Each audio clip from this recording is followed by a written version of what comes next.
අපි මේක try කරලා බලමු.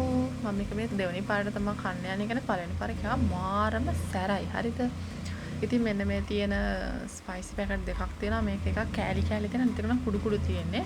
මේක මේඩ් ඉන් කොරියන් කියලා තමයි තියෙන්නේ. මම මේක සුපර් මාකට් එකේ තමයි ගත්තේ. ඉතින් අපි මේක හදාගමුකෝ ඉස්සෙල්ලාම. ඉතින් නූඩල්ස් හදන්න හැමෝම දන්නවනේ. ඒ විදිහට හදාගත්තා.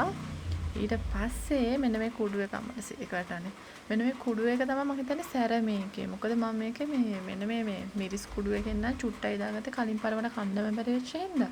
හැබැයි චුට්ටක් දාලත් ඒක කන්න බැරි වුණා සැරයි. මම හිතන්නේ කෑලි කෑලි එකේ තමයි සැර තියෙන්නේ. එහෙනම් try කරලා බලන්න මේක කන්න බෑ මාරම සැරයි මට නම්. ඒ කියන්නේ කන්න පුළුවන් අය ඇති. හැබැයි මේ සැර චුට්ටවත් මට කා ගන්න බැරි වුණා. ආයෙ කන්නේ එකක් කෑවා දෙකක් කෑවා ඇති. ආයෙ කන්නේ කැමති අය try කරන්න සුපර් මාකට් වල තියෙනවා මේඩ් ඉන් කොරියන් කියලා ගහලා තියෙන මම හිතන්නේ රුපියල් 500 ගාණක් වුණා ඕක. එහෙනම් try කරලා බලන්න හැබැයි ඉතින් ඉවර කරා අපි හස්ම